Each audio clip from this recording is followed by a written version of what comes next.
Oh, no. I will speak in English. Okay, it's my pleasure to be here today at the International Conference on Museology. I would like to first extend my deepest thanks to the organizer of this conference, the British School at Rome, and the Fondazione di Cultura for that kind invitation. My participation today will shed light on the National Museum of Beirut in a time of crisis. Now, in 1975, on the eve of the civil war that was going to ruin Lebanon for more than 15 years, the National Museum of Beirut contained most of the archaeological collection of the country. As we know, any struggle for safeguarding tangible cultural heritage is delayed, postponed in times of conflicts, because ensuring people and their safety is definitely the priority. So armed conflicts remain particularly violent, shocking, and their effects are irreversible. In these circumstances, trying to rescue artifacts is sometimes irrelevant.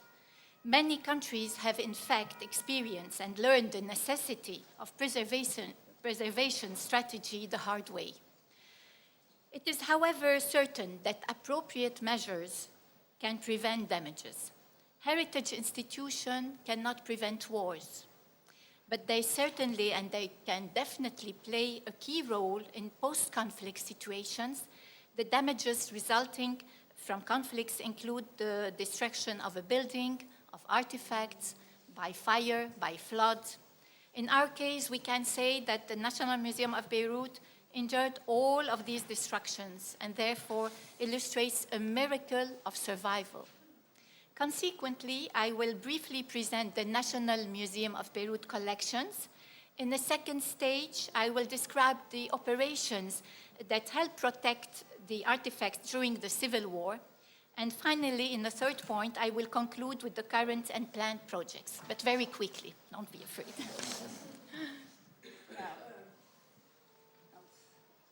Here.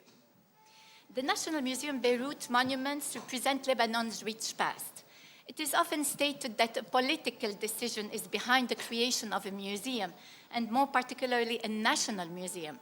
In our case, in the 1930s, it was definitely the sense of the national identity that grew in the Lebanese mind and urged the funding committee at the time to build a museum and to create a museum at the time when Lebanon was gaining its own independence.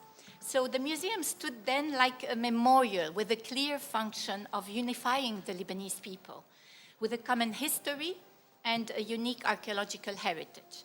Although Lebanon is a small country geographically, it stretched on 10,452 square kilometers. Its land acted during several millennia as a crossroad where different civilization and people merged.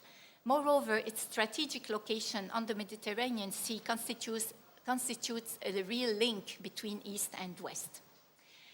The massive yellow stone building, as you see it here, within its 3 floors, exhibiting hundreds of artifacts, was finally inaugurated in 1942.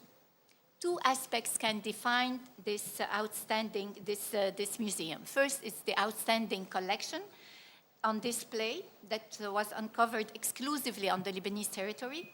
And the second is the variety of the collection ranging over a long chronology, namely from prehistory times until the 18th century.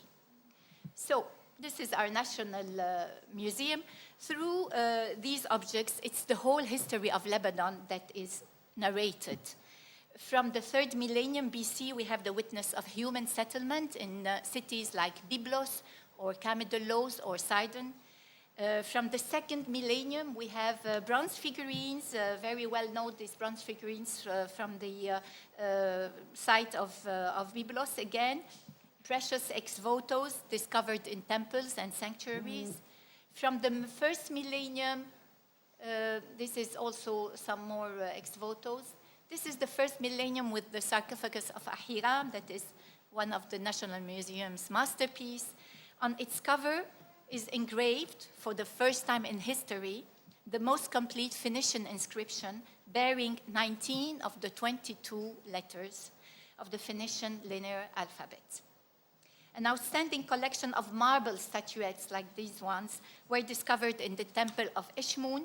There are ex-votos dedicated to the Phoenician god of healing. Between the 2nd century BC and the 2nd century AD, Roman culture left traces, statues, sarcophagi, mosaic illustrate this period.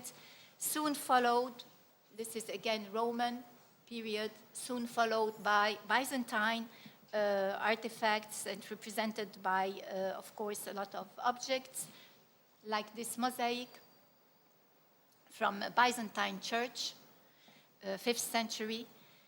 Then the Islamic period, with several dynasties that brought different new art languages and that are represented in ceramics, jewelry, stone calligraphy, etc.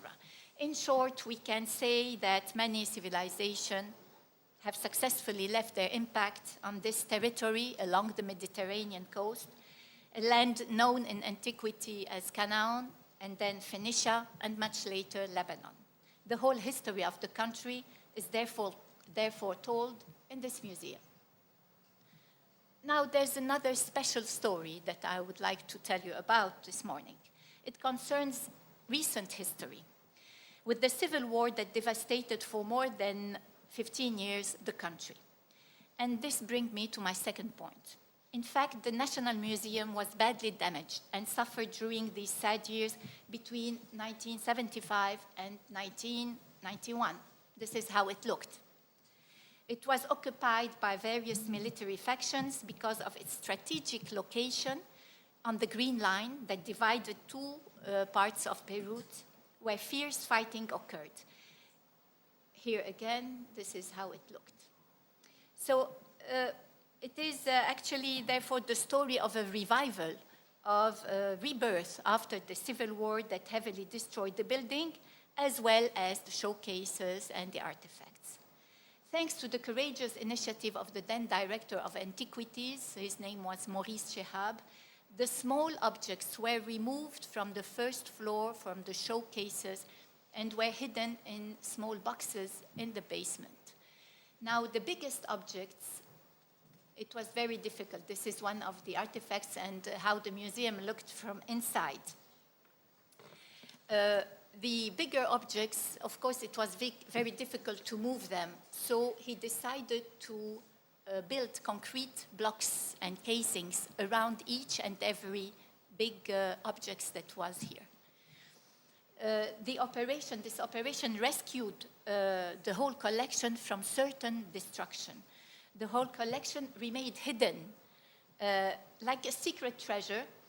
Look at these big boxes, and it remained like this more than 20 years inside protective concrete blocks until the rehabilitation program that we started in 1995, 1996. So at this time, the concrete covers of the large objects were removed. In some cases, the upper part of the concrete block was dismantled. It allows us to assess, like here, to assess the collection and the object that was hidden within, because we didn't know what to expect. And every time we were opening a big concrete block, it's like we were rediscovering something of the collection. So sometimes it was bags of sands that were covering the objects, and sometimes, like here, wooden panels. All the dismantling procedure was documented. And today, if you visit the National Museum, within the visit, you see a 12-minute documentary that shows all this operation of the dismantling and the reopening of these blocks. I will give you just a few examples now, like this mosaic that is called the Mosaic of the Good Shepherd. It represents a young man carrying a sheep on his shoulder. It was discovered south of Beirut in the 60s, and it dates to the 5th, 6th century. It's a Byzantine mosaic. This image, commonly used in the pagan iconography, is the symbolic representation of Christ. And this mosaic is particularly harmonious with an exceptional quality.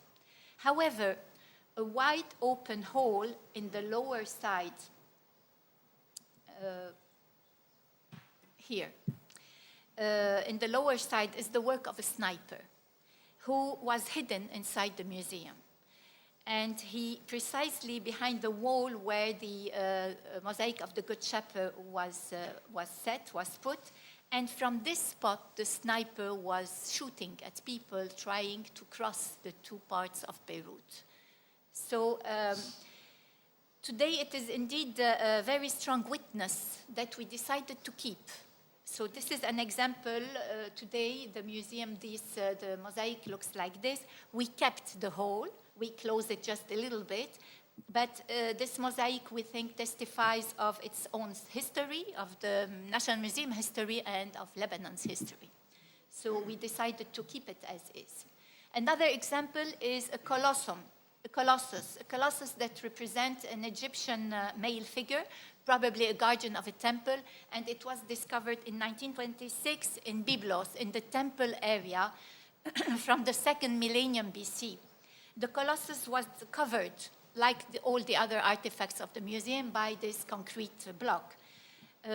Starting in 1995, it was demolished, the block, and the restoration operation started at this time. And today, we show in two panels. One of them is here. It's written 1926, when we discovered this object, and 1995, when we rediscovered this object. Now, in the basement, the preservation strategy was different. The objects removed from the showcases of the first and second floor were placed in storerooms in the basement that were consequently walled and completely closed. The director kept on saying that all the valuable objects of the collection was hidden in a safe place. Actually, everything was inside the museum, but in the basement. Now, for those things that were on shelves and walls were very well protected. The problem were with other storerooms that had very difficult environments. Let me show you a few pictures of these objects that were completely in very high humidity, and there was groundwater intrusion that flooded these basement storerooms for more than 50 years. As everything was walled, nobody could reach and assess the condition of these storerooms. So some objects were found in very poor condition, like these ones. This is, let's say, ceramic, or these are glasses.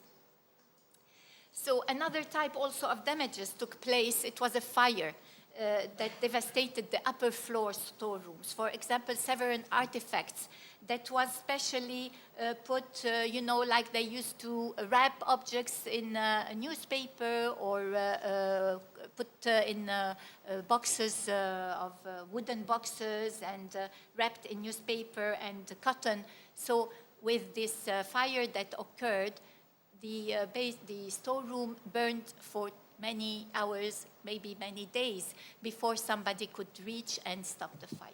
So we have some examples here of this object that is actually a new object that was composed of different objects that burned together. Here we have a metal object, ivory, terracotta, glass. I mean, all these objects just melted together to create a new object. And today we have placed them as a witness also.